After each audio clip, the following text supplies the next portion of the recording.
Un gusto poder dialogar con Natalia Maciel, psicología, neurología aplicada a la educación. Qué concepto, ¿no? Importante que es lo primero que me gustaría a la hora o al momento de la presentación, incluso que nos cuentes un poco de tu historia, ¿no? Radical en Neuquén, por ejemplo. ¿Qué tal? ¿Cómo estás?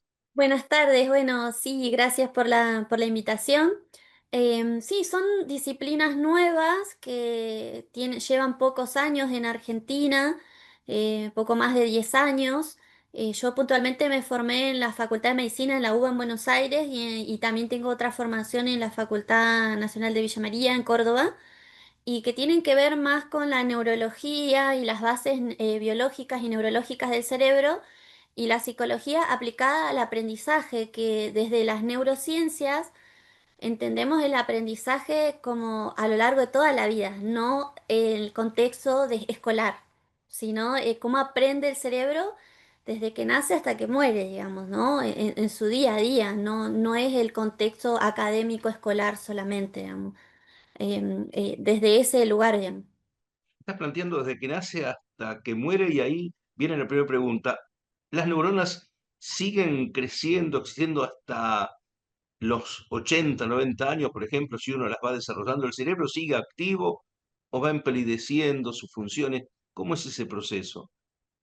Bueno, hoy gracias al avance de la tecnología, ¿no? Porque hay mucho equipamiento tecnológico, de resonancias, tomografías distintas, se puede ir conociendo lo que antes se creían mitos, eso que vos preguntás, Julio.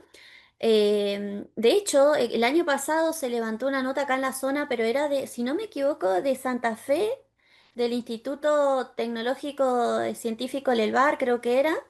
No estoy muy seguro, pero creo que era de Santa Fe, pues voy a buscar la nota porque la compartí, donde pueden hoy probar y mostrar que esto es un concepto que ya está hace años, pero acá en Argentina viene surgiendo en los últimos años y que se pudo investigar y verificar de que el cerebro en la edad adulta sigue regenerando y readaptando sus conexiones sinápticas, sus neuronas, incluso en la edad adulta, ¿no? Sigue regenerándose. Depende de un montón de factores, por eso no que a todas las personas se les da ese proceso, pero está muy relacionado con la neuroplasticidad cerebral y sobre todo con la neurogénesis y la epigenética también, que habla mucho y hay mucha investigación, mucho avance en este sentido de que el cerebro hasta el último día de su vida sigue generando nuevas conexiones neuronales, nuevas autopistas, nuevas redes. Entonces eso es sumamente Qué bueno, ¿no? esperanzador y de hecho de ahí esto de la esperanza de vida cada vez más larga a medida que avanza la tecnología y la ciencia. Bueno, qué bueno que la esperanza de vida, la calidad de vida, ¿no? Que se llegue a la tercera edad, pero con dinamismo, con expectativas, incluso creciendo hasta intelectualmente. Bueno, de hecho, fíjate que lo que vos traes es muy importante. Yo trabajo mucho también con adultos mayores. Yo le digo las chicas y los chicos porque no les gusta que le digan adultos mayores a los grupos. Y la clave del envejecimiento cerebral tiene que ver con el quedarnos fijos y estáticos, ¿no? Y en la edad adulta lo que tienden los adultos mayores, una vez que se jubilan, retirarse, que son dos cosas distintas, jubilar y retirarse de la actividad, ¿no? Digo, vos te podés jubilar de tu trabajo, pero no de tus actividades, ¿no? Continuar. Y sobre todo con cosas nuevas. Cada vez que nosotros nos embarcamos en un aprendizaje nuevo, nuestro cerebro genera como, no sé si se acaba de notar porque está con pocas pilas esto, Sí. nuevas autopistas, nuevas conexiones neuronales. Cada área del cerebro se dedica a una función en particular de nuestro cuerpo y estas nuevas conexiones o nuevas autopistas se dan hasta en la edad adulta, en la vejez. Entonces es importante esto de no aislarse y no quedarse porque primero se va atrofiando y muriendo el cerebro, las neuronas y después nuestra musculatura, nuestros huesos, Claro. porque lo que manda es el cerebro. Qué bueno que incluso la sociedad comprenda esto para no hacer eh, esa especie de exclusión del viejo, ¿no? El Papa Francisco hablaba del descarte, la cultura del descarte. Qué bueno que también la sociedad vaya consolidando este concepto para no generar siempre ese aislacionismo social que se va dando. Y esa misma aislación, ¿no? va generando el deterioro de la salud cognitiva y luego repercute obviamente en la salud física, ¿no? Entonces, es re importante, yo digo, si, para tener una buena salud física, es importante ver lo neurológico y lo emocional, sobre todo lo emocional, porque influye mucho más lo emocional en lo cognitivo que otras cosas, ¿no? Por eso es que hay muchas personas que se les da este proceso de neuroplasticidad y neurogénesis y otros no porque requiere como una base de condiciones y una es el contenido, la contención emocional, porque genera neurotransmisores químicos como oxitocina, dopamina, y que sin esos químicos el cerebro se va deteriorando y eso solo se genera a través de la interacción con otros y el estar activo. Y no casualmente abordé este primer tramo de la charla sobre lo que es el adulto mayor y la importancia de que estás planteando, porque quería llegar a otra mirada que se da sobre, por ejemplo, un deportista de alta competencia. Estamos hoy en Santa Fe particularmente conmovidos por la muerte de Alejandro Oliveras, que de pronto exhibía una actitud de vida de mucha dinámica, de mucho movimiento, de, por supuesto, proveniendo de la alta competencia y con una actitud de preparación física tan óptima, parecía impensado que se diese este ACV, lo cual marca ahí qué cuestión que hay que también tener en cuenta. Bueno, yo justo había compartido ayer algo de esto y que tuvo mucha repercusión porque hay mucha tela para cortar ahí, ¿no? Y muchas cosas que se están viendo. El caso de Alejandra nos pega muy de cerca porque era una persona muy involucrada socialmente, ¿no? Era muy activista social. Pero hay muchos otros casos como ellas, deportistas profesionales han fallecido con ACV jóvenes, ¿no? Y todos me dicen, al final uno trata de tener una vida sana o deporte. Lo que pasa que todo en la vida, en desbalance y en desequilibrio, tiene consecuencias nocivas. Y ni que hablar el tema de la gestión emocional por estos neuroquímicos que yo digo. Y cuando uno está expuesto a altos niveles de estrés y depresión, el cerebro se empieza a inflamar con la famosa hormona cortisol, la hormona del estrés, y a producir también daño neuronal. Y en el caso, por ejemplo, el de ella es muy particular, a diferencia de otros deportistas, porque el caso de los boxeadores, pueden tener como estar como expuestos o ser más propensos a ACV o a diferentes cosas porque han tenido un deporte de contacto, de golpe repetido en la cabeza. Y, por ejemplo, esto de la encefalopatía craneal, ¿no? Los daños craneales que producen los golpes. Y eso encima, por ejemplo, no se puede ver encima en el corto y mediano plazo. La encefalopatía. Salía, no tiene, de hecho, hoy hay mucho avance, pero todavía no hay algo concreto y eficaz para detectarlo en vida. Siempre es post-mortem, ¿no? Por ejemplo, el control de electroencefalograma que se hace en reposo o en movimiento son insuficientes para detectar esta cuestión, por ejemplo. Sí, porque esto también influye en varias cosas. Esto de la neurogénesis, la neuroplasticidad y que el cerebro sigue en actividad, va tapando estos pequeños daños neuronales que van sufriendo a través de los golpes, y que no nos damos cuenta. Y en realidad, ¿qué es lo que hace? Que el cerebro de un boxeador, de hecho, esto hay sobrada investigación científica con lo que estoy mencionando, lo traumático crónico de los golpes. Hay una película que hace Will Smith y que fue un antes y un después para regular el deporte de boxeo, pero hoy está sobrada la información, las investigaciones, universidades como Boston, como Harvard, tienen, y no es solamente hipótesis, sino investigación post-mortem de muchos deportistas, sobre todo boxeadores, de los daños y las secuelas que generan, pero que no fueron detectadas ni a 10 años, ni a 5, hasta 20 años después y cuando la persona seguía activa. ¿Sí? ¿Y qué es lo que hace? Que el cerebro de esa persona esté mucho más débil y sensible. En el caso de Alejandra, venía con esa condición de un cerebro débil, por así decirlo, de alguna manera, propenso.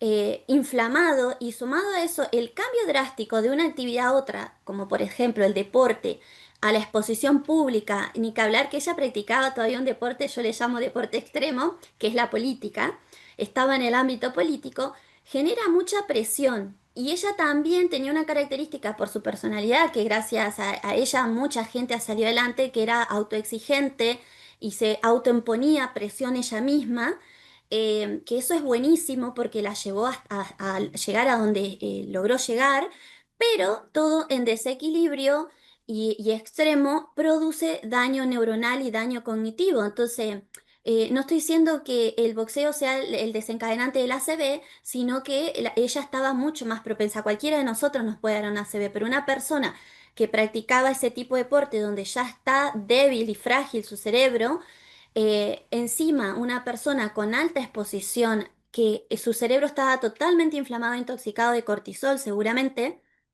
eh, era como que tenía un montón de condiciones. Una persona está bueno estar activo por esto de la neuroplasticidad, pero también está bueno parar, ¿no? Y mantener en equilibrio esas hormonas que nosotros le llamamos neurotransmisores, ¿no?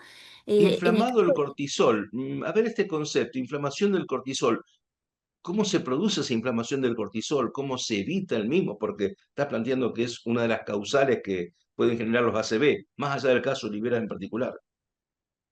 Bueno, el cortisol es una hormona que le llaman hoy hormona del estrés, que eso sí se detecta a través de análisis de sangre y también de tomografía o resonancia, se puede detectar el cortisol.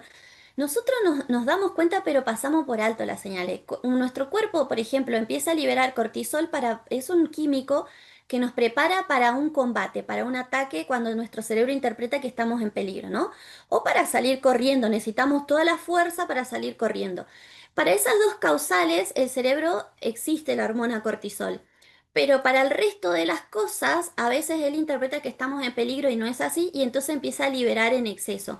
¿Qué es lo primero que hace cuando uno está nervioso o cuando está enojado o cuando está estresado? El cortisol hace que el corazón bombee más sangre de lo normal. Aumenta la frecuencia cardíaca, dilata las pupilas, los vasos capilares. Entonces yo me doy cuenta cuando estoy con exceso de cortisol o cuando alguien está, porque te das cuenta porque o le transpiran las manos, respiración acelerada, nos ponemos colorados, ¿no? Cuando un poquito de cortisol o de nervio entonces te da calor, te pones colorado. Bueno, cuando yo veo a una persona toda esta parte roja, digo, seguramente está inflamado. O sea, que los vasos capilares se inflaman. Se inflaman y ¿qué es lo que hace? Nos hace sonrojar y porque nuestro corazón está bombeando mucho más sangre de lo normal. Imagínate eso sostenidamente como en el caso de una persona que no para, que está expuesta, que está a mil, a mil, a mil, termina dañando cognitivamente. Ese exceso de cortisol mata a las neuronas. Las va intoxicando en principio y las va matando. Hoy se sabe que la mayoría de las enfermedades son desencadenadas a causa del estrés, que es esa hormona, el exceso de esa hormona. El estrés crónico entonces pasa a ser un tema a ocuparnos y preocuparnos también y detectarlo, ¿no? Hay signos como lo que estabas planteando. ¿Qué más se puede tener en cuenta? Dormir poco, dormir mal, en fin, el estrés Dormir crónico. poco, el pensamiento excesivo, el alerta constante, el pensamiento negativo es un mecanismo de defensa del cerebro, por ejemplo. Pero mira, si lo llevamos muchas veces al caso de personas súper positivas, como el del caso de Alejandra, que ella no tenía un pensamiento positivo, pero sí al venir de un deporte de lucha y que su vida fue una lucha, su sistema de defensa estaba en constante alerta. Eso se llama, nosotros tenemos en nuestro cerebro en el hemisferio emocional una amígdala. Esta amígdala es la que libera todos los químicos, ¿no? Tiene que ver con esto, por así decirlo, para si hay algún niño, aquí se filmó la película intensamente, ahí donde mandan las emociones y liberan los químicos. Esa amígdala se enciende y nuestro cerebro queda así todo en rojo y empieza en modo alerta. Y empieza a decir peligro, peligro, peligro. Y por más que yo empiece a decirle, no, sí, todo bien, vamos a salir adelante, todo, ya se hizo como una adicción a eso y el exceso de cortisol y el cuerpo está batallando todo el tiempo y llega un momento que colapsan. Necesitamos bajar la guardia. Por más que vos hagas deporte, por más que vos comas saludable o mantengas un estilo de vida activa, todo en exceso es malo. Hay algo sumamente fundamental que nosotros hoy la sociedad no nos lleva, que es el parar y descansar. Hoy vivimos una sociedad, de hecho yo doy capacitaciones sobre productividad, pero lo que hago foco más que en la productividad es en gestionar el estrés y el tiempo con nuestras emociones. Y vos vas a ser productivo, pero ese exceso de productividad que la sociedad te dice, tenés que hacer cosas, tenés que ocupar tu tiempo, tenés que cumplir tus metas, tus objetivos, no te quedes en tu casa, no te quedes en tu cama. Hay momentos en los que es necesario que el sistema de alerta y esa amígdala de salud se apague. Si no, el cuerpo y el cerebro no regenera. Tu reparación celular y tu regeneración celular y neuronal se da en el descanso, en el dormir. Vos dijiste algo clave. De hecho, en neurociencia es donde más hoy se está invirtiendo millones de dólares y estudio en las clínicas del sueño, medicina del sueño, hospital del sueño, porque el sueño es la clave de la reparación celular, por ende lo usan para la longevidad, para la estética, pero sobre todo para la salud, porque el descanso hace que nuestro cuerpo repare todo eso. Entonces, si vos estás en altos niveles de estrés, el cuerpo no, por más que duermas, no descansas si ya te levantás descansado, ¿o no? Claro, hay hoy en la industria farmacéutica también la receta de tranquilizantes para dormir, ¿no? Pero ese es el camino o hay que desarrollar otro tipo de búsquedas. Mira, en principio a veces puede ser el inicio del camino para acostumbrarte porque tu cerebro ya está adicto a la adrenalina y el cortisol, ¿no? Entonces, al principio puede llegar a ser, también hay en la farmacia la melatonina, la hormona que induce al sueño, la generamos nosotros de forma natural en nuestro cerebro, en la fase del sueño profundo. ¿Qué pasa? Que como estamos con el cortisol, el cerebro no puede hacer dos cosas a la vez, no la puede liberar. Entonces, a veces es necesario alguna medicación que te ayude a inducir al sueño los primeros días hasta que que bajes el ritmo y te acostumbres o generes el hábito del descanso. Pero después nosotros obligatoriamente necesitamos hacer una higiene del sueño y no estamos acostumbrados a hacerlo. Una higiene del sueño para un descanso reparador. De ahí viene la palabra descanso reparador, de que el cuerpo sana y repara todas las neuronas y por ende las células. Y tiene que ver con la alimentación baja en azúcares o cosas de digestión liviana a la noche, bajar las luces, el cenar temprano y sobre todo esto el consumo excesivo de pantallas. Claro. ¿No? Este aparatito es lo que nos hace ser supuestamente productivos y todo inmediato y todo ya y para hoy, para ayer y contestar rápido y cuesta un montón, ¿no? Decir, podés esperar media hora que te conteste un WhatsApp o un mail. Pregunta sobre el hecho de dormir. Dormir soñando con sueños que son a veces duros, bravos, que uno hasta puede despertarse en el transcurso de los mismos porque generan preocupaciones. Eso no es dormir bien. Eso o es saludable que pase ese tipo de sueños. Em, sí, no, o sea, en realidad cuando uno sueña o soñamos mucho, también es un mecanismo en ese momento el cerebro está trabajando en clasificar la información, ¿no? En este barrido cerebral, limpieza cerebral, pasa la información a la memoria a corto plazo, a la memoria a largo plazo, lo que es más importante. Y como nosotros nos fuimos a dormir preocupados o con temas o cargados excesivos, el cerebro le cuesta y empieza a mezclar todo y tenemos sueños raros con información real que sí sucedió y se mezcla con la fantasía y la creatividad porque está pasando como por diferentes áreas. Entonces como que queremos interpretar algo, pero muchas veces no tiene nada de lógica, es simplemente un hecho concreto de algo que te ocupa o preocupa o estaba en tu mente o sí sucedió con de formación del cerebro, por así decirlo, en el caso de que está trabajando o que pasó por el área de la creatividad, por ejemplo, ¿no? Pero sin duda que si vos estás toda la noche soñando y te acordás al otro día todo lo que soñas, no estás teniendo realmente un sueño reparador, por así decirlo. Por eso digo tan importante lo de la higiene del sueño. Hoy hay tanta cantidad de clínicas dedicadas al sueño, investigaciones o hasta te pagan para dormir e investigar tu cerebro. Por esto que digo que es la clave de la longevidad, de la esperanza de vida, de la salud, de la estética, de todo el sueño, ¿no? Es todo un capítulo para ver sobre el sueño. Claro, todo, evidentemente estamos ante una situación donde la sociedad hoy tiene que reflexionar sobre esto que estás planteando y de hecho aparece este estrés como una de las temáticas a abordar, porque además vos estás planteando afectaciones vinculadas con los ACV, pero además se pueden dar otro tipo de enfermedades, ¿no? Consecuencia de este cortisol alto o estrés crónico. Esto también, ¿no? Hay que estudiarlo hoy vinculado con otro tipo de enfermedades. En realidad, con casi todo, de hecho, la mayoría de las veces las personas dicen, fui al médico, me dijo que causa el estrés. Ya estoy cansada de que todo es causa el estrés, me dice. Me dice, y le digo, ¿y no te parece que deberías hacer algo con ese estrés? O sea, si ya te está pasado por diferentes enfermedades y todas te han dicho que es causal del estrés, o sea, deberías ocuparte de tu estrés y lo minimizamos mucho. Y no solo eso, es tan grave, Julio. Acá en Neuquén y en la zona de Río Negro también, pero también a nivel país y el mundo, han habido muchos casos de ACV de niños de 9 años, 12 años.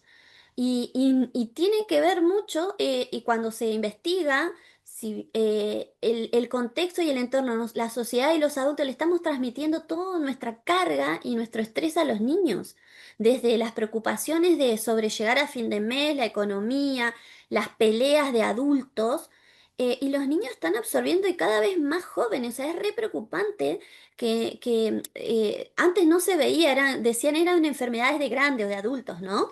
Por así decirlo. Hoy hay niños a edades muy tempranas con síntomas de estrés, de cortisol y ni que hablar de ACV, o sea, ya es algo grave, ¿no? Para ocuparnos esto de que puede ser en algún que otro caso alguna cuestión genética congénita, ¿no? Pero en la mayoría de los casos que están habiendo, el niño era sano, no tenía nada o no tenía un antecedente genético ni nada. Y cuando se empieza a investigar y evaluar, estaba expuesto a altos niveles de estrés en el entorno, ¿no? Peleas familiares, esto que le doy a mi hijo toda la información de la economía y del día a día o las peleas o esto. Bueno, Entonces, el no puede. teléfono celular dando vueltas tan de chico, ¿no? También. Es, también, eso también hoy ya hay mucha también investigación probada. Yo he trabajado con muchos chicos que genera adicción porque genera este exceso de cortisol y dopamina. Y después volver de eso no es fácil, no es para nada fácil. Incluso como te decía, a veces requiere de medicación para empezar a romper ese círculo y de un seguimiento profesional. No es tan sencillo a veces decirle, te saco el celular y lo dejo que llore. Hay niños que se han autolesionado, que se han infligido lesiones graves y porque ya están adictos al teléfono. Entonces no estamos dimensionando que el teléfono está siendo un arma también, ¿no? Si no es bien gestionada y bien usada. No la vamos a demonizar la tecnología ni el celular, pero requiere de muchos cuidados, mucha cautela. Básicamente, ¿qué consejos podrías dejarnos para abordar esta problemática del estrés crónico? Si vamos a pasar de mayor a menor, a nivel de mayor a menor o más grado, las responsabilidades tiene políticas públicas, como por ejemplo la aprobación de la ley de educación emocional, para que nos enseñen todo esto en el colegio, en las escuelas, en las universidades, la importancia que tiene, porque estamos hablando de algo que sucede en nuestro cerebro. O sea, tiene que estar en materias del colegio eso, ¿no? Biología y neurología, anatomía, es parte del colegio. Políticas públicas que tengan que ver con la gestión de emociones y todo eso. Y después a nivel personal, lo que pueda hacer cada uno, desde los adultos hasta cuidar a los niños, tiene que ver con esto de el autocuidado en cuanto a la presión y al estrés, ¿no? Está bien y está buenísimo y una de las cosas mejores es hacer deporte, ejercicio, pero no excedernos porque todo en exceso termina desequilibrando todo nuestro cuerpo hormonalmente o cayendo. Incluso hay personas que son adictas al deporte, ¿no? Y Y bueno, es un tema. el hecho de buscar ser número uno en lo que fuese, ¿no? Hay que plantearlo como un objetivo muy valioso en algún punto, pero también ver el cómo se llega, ¿no? No dejando la vida en ese objetivo. Y asumir las condiciones de cada uno y las capacidades y el entorno, un montón de cosas influyen ahí, ¿no? Pero la autoexigencia que nos ponemos por la comparación que vemos en las redes sociales. ¿No? Entonces como que todos somos, digo, pues yo también estoy en redes sociales, como una vitrina y somos el producto de esa vitrina y entonces todo el tiempo nos estamos comparando y compitiendo para, tipo, quiero las vacaciones esa, quiero la pareja esa, quiero la familia esa, quiero ese juguete, quiero esto. Entonces caemos en un círculo vicioso y eso, esa presión genera cortisol, la hormona del estrés, ¿no? Entonces eso, la autoexigencia, la presión, hacen que nos vayamos intoxicando. Entonces es re importante esto, Julio, que vos decís, está buenísimo ponernos metas grandes y sueños grandes y querer llegar a grande, pero sin rompernos en el camino y también teniendo en cuenta romper a nuestro entorno, nuestros seres queridos a veces, ¿no? Claro, Y, también pensar en uno está bueno, pero también pensar en los que nos aman, ¿sí? Y en quienes nos rodean también a veces. Entonces, es como encontrar un equilibrio, un punto de equilibrio. Y vos fíjate que hasta los deportistas de élite profesionales se toman su tiempo de vacaciones, casi como que los obligan a tomarse sus vacaciones. Tienen coach y psicólogos a disposición para gestionar esto del estrés y todo eso, ¿no? Hay que naturalizar esto de la salud mental, el psicólogo, lo que te haga bien, porque puede ser lo espiritual, lo que te ayude a un cable a tierra. Pero sobre todas las cosas, algo que no estamos acostumbrados en la sociedad de hoy, Julio, es a no hacer nada. Es decir, esta media hora me la tomo para no hacer nada. Y estamos hablando en, no las personas que no hacen nada todo el día, o sea, que se claro, pasan, ¿no? claro. Sino los que estamos muy a mil y a full, decir, che, una vez a la semana por lo menos me tengo que dedicar unas horas a no hacer nada.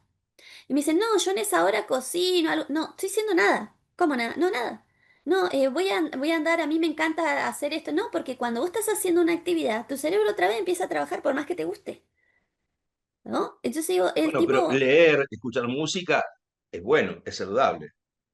es saludable, es bueno, pero yo lo invito al arte de no hacer nada, que básicamente es el arte de respirar y meditar o estar con vos sola y tus pensamientos. Si vos estás leyendo, que es buenísimo, y sí es parte del proceso también, están involucradas un montón de áreas del cerebro y el cerebro sigue trabajando. Si estás cocinando, por más que te guste, si es una actividad placentera, es verdad, y te ayuda un montón, y es como el primer paso. Pero si queremos ir un poquito más allá y un tipo consejo tope de gama, es parar de hacer nada, respirar, ser consciente de mi respiración, de sentir las partes de mi cuerpo, decir, oh, tengo el brazo, la pierna, o sea, respiración consciente, o la meditación, pero no voy a entrar a decir la gente que no cree en la meditación. Bueno, no importa, no crees en la meditación, que ya está respaldada científicamente muchísimo. Dedícate a respirar y sentir todas las partes de tu cuerpo. Quiero que te quedes 20 minutos, media hora sentado o acostado respirando y Pero a siendo veces, consciente de todas las partes de tu cuerpo. me voy a otro punto, a veces es peligroso encontrarse con uno mismo en esa meditación. Porque tenemos que encontrarnos con nuestros miedos, nuestras culpas, ¿sí? Nuestros pensamientos, ¿no? Tiene que ver con nuestras frustraciones. Entonces, a veces para evitar eso me ocupo, me tengo que mantener ocupado mentalmente. Y algo tan lindo y simple como leer o cocinar o, no sé, regar las plantas, me hace bien y es buenísimo y lo fomento todo el tiempo, pero no es lo mismo que el arte de no hacer nada y parar la actividad, ¿no? No se Un puede parar arte. la actividad cerebral 100% porque si no, ¿no? Estamos en otro mundo, pero bajar un poco el ritmo de la actividad cerebral, ¿sí? Por ende, respiremos, oxigenemos el cuerpo, intentemos interpretar cómo sentir que respiro y tengo la pierna, tengo el brazo, tengo el cuerpo, ¿no? Entonces, eso es respiración consciente. Y si ya los que meditan, mucho mejor, un nivel más elevado, pero si no crees en la meditación o no te gusta, dedícate a parar y respirar. Ese método de respiración es el famoso subir agua al tanque. Necesitamos subir agua al tanque de forma consciente, ¿no? El agua y la respiración tienen oxígeno. Entonces, ¿qué hacemos? Decir, empecemos a oxigenar nuestro cuerpo y que cada célula de nuestro cuerpo sienta el oxígeno sin el exceso, sin el tóxico, este cortisol, no sé, esta hormona, ¿no? Que tampoco es un demonio, ya lo dije que es necesaria para prevenirnos de peligros, ¿no? Pero necesitamos bajar los niveles de ese cortisol. Entonces, la respiración consciente, el arte de no hacer nada, gestionar nuestras emociones. Yo siempre hablo de esto de hacer un check-in y un check-out, si lo hablamos desde el lado de los hoteles, de me levanto a la mañana y bueno, ¿cómo me siento? ¿Cómo estoy? Hoy voy a encarar el día de esta manera, ¿no? Eso es gestión de emociones. Llega la noche y digo, hoy estuve triste, estuve frustrada, estuve enojada, pero voy a elegir relajar, bajar un cambio. El poner en palabras, el escribir, baja la actividad cerebral, porque el cerebro es como que suelta y se saca un tema encima, por así decirlo, ¿no? Entonces, la escritura, aunque yo digo, no la juzgue, escribí lo que se te venga a la mente, el primer pensamiento, aunque vos creas que es una estupidez, que no tiene sentido, nada, lo escribís y lo sacás de tu mente. Entonces, ocupa menos lugar y menos oxígeno, menos todo, ¿no? Entonces, O sea Escribilo. que a veces no hacer nada no sería igual a perder el tiempo. ¿Sabes lo que pasa? Es que desde chiquito nos preguntan, ¿qué estás haciendo cuando estás echado? Estás todo el día, estás sin hacer nada. Nos criaron con ese pensamiento. Que vuelvo a repetir, no estoy fomentando que se echen todo el día en la cama. Yo dije 20 minutos, media hora, ¿no? ¿No? No me culpen a mí si están todo el día de holgazán. No estoy diciendo eso, ¿no? Ni que no hagan deporte, ni que no cocinen, ni que nada. Estoy diciendo que es necesario Ayuda. un ratito parar y parar de todo. De tipo, voy Mira, a tratar de no pensar en nada y respirar, respirar. Me dicen, ¿cómo hago para no pensar en nada? Por ejemplo, podés fijar la vista en un punto fijo en algo, elegí algo de la casa, de la pared, de lo que sea, o ponelo ahí en un punto fijo y míralo, míralo, míralo, míralo, hasta que llega un momento que tu mente se enfocaliza y relaja, pues estás solo en eso.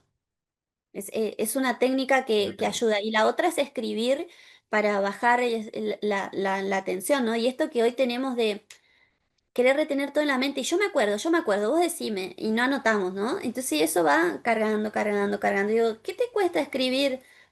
Acordarme, llevar la llave, mandarle el Claro. mail, hacer esto, hacer lo otro, escribir ¿no? Escribimos. Y eso baja un montón el cortisol. Porque el cerebro no está pendiente, ay, me lo voy a olvidar. No, tengo escrito, está todo bajo control. Sí, sí, sí, ¿No? es cierto. Bueno, a veces hasta las claves uno quiere retener, ¿no? Claves. Bueno, hay que cerrar esta charla que es muy interesante y recuerdo un concepto que me decía un profesional también de la salud acerca de que el cerebro, siendo tan importante como órgano, es quizás al cual menos importancia se le da. Lo tenemos ahí, nos cuidamos de un dolor de rodilla, de un problema en la piel, pero no del cerebro, que quizás, bueno, obviamente es mucho más importante que a una de esas dolencias.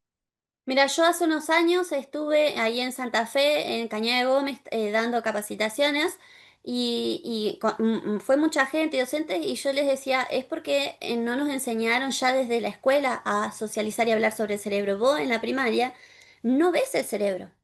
No ves las partes, no ves cómo funciona, no ves el impacto que tiene esto del estrés, las emociones, no te lo enseñan. Entonces, ¿cómo querés que después en tu vida adulta lo tengas naturalizado y le des importancia si ni siquiera te dijeron que es importante como parte de tu cuerpo, ¿no? Claro, Y la importancia de que es el director, el órgano director de todo tu cuerpo, ¿no? Encima de eso.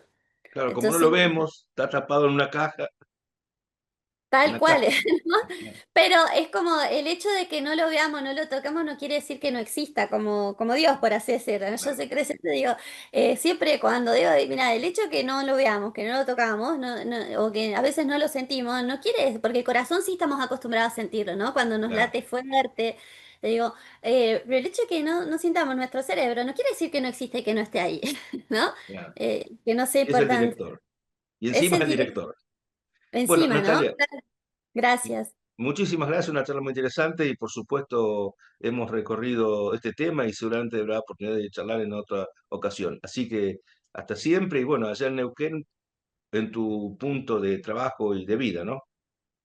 Bueno, gracias. Y bueno, aprovechar para mandar un saludo muy grande a la familia de Alejandra, la locomotora. La verdad que hasta este último momento nos dejó muchas enseñanzas y mucho para reflexionar. Bueno, y a toda la gente de que pueda aportar este granito de arena desde mi lugar, a tener, yo siempre digo, me dedico a una mejor calidad de vida, ¿no? En el día a día.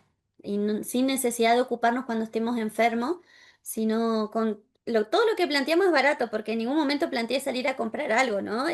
Simples hábitos pequeños que hacen toda la diferencia en nuestra calidad de vida y de nuestro entorno, nuestros seres queridos, porque yo siempre digo que a veces somos egoístas y no pensamos en nuestro entorno cuando decimos, no, es mi cuerpo, es mi salud, pero no, cuando vos te enfermas dependés de tu entorno también, ¿no? Entonces hay que ser un poquito menos egoísta y decir, bueno, cuidarme por cuidar a los que me aman también, ¿no? Muchísimas Bueno, un beso gracias. grande. Chao, chao, Hasta hasta siempre. siempre. Hasta siempre. Gracias. Chao, chao. Hasta luego.